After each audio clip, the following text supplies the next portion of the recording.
Assalamualaikum warahmatullahi wabarakatuh. Perkenalkan, nama saya Nabila Castiani, kelas 12 dari SMA Negeri 1 Jeribaran.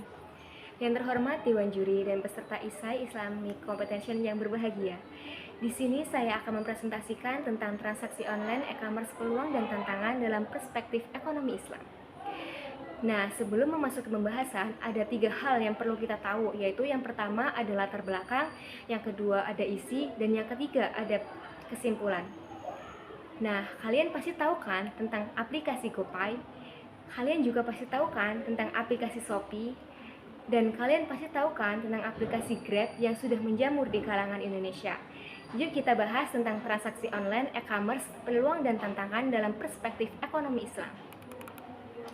Nah, di latar belakang ini terdapat perkembangan teknologi yang sangat mempengaruhi hukum transaksi di dunia modern saat ini.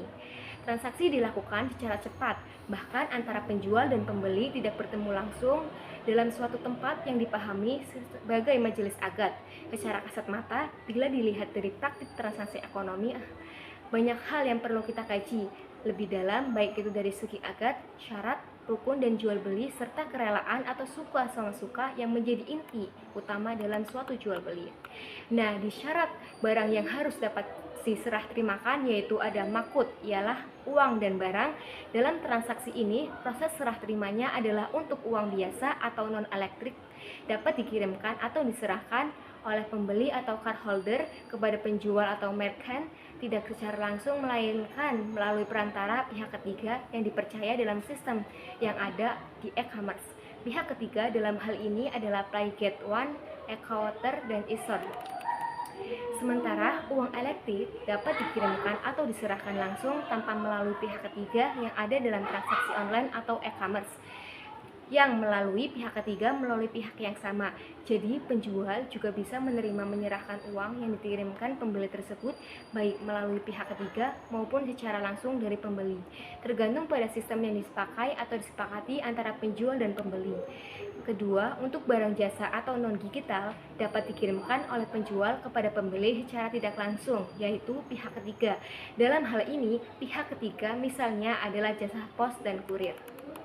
Sebaliknya, pembeli menerima uang tersebut melalui pihak ketiga yang ditunjuk tersebut. Sedangkan untuk barang yang sudah didigitalkan, maka penjual dapat langsung mengirimkannya melalui media internet dengan menggunakan program dan format tertentu berdasarkan program sistem komputer yang dimilikinya. Sehingga pembeli dapat langsung mengirimkan tersebut melalui media internet dengan cara mendownload dari komputer yang terhubung dari jaringan internet.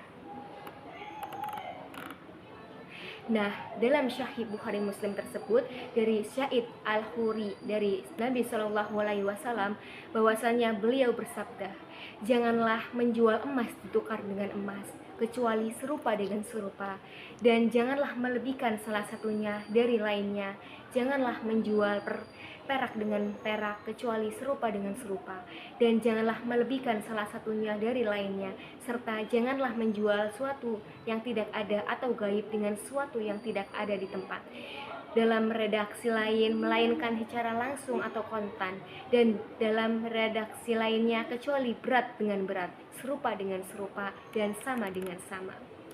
Nah, dari pembahasan transaksi online e-commerce, peluang dan tantangan dalam perspektif ekonomi Islam, bahwasanya barang dan alat pembayaran dalam transaksi online e-commerce ini telah memenuhi kriteria-kriteria atau syarat-syarat yang telah ditetapkan dalam Islam, yaitu bahwa barang dan alat pembayaran dalam hal ini tersebut dalam kategori sebagai suatu yang bisa dan boleh dijadikan objek dalam suatu transaksi.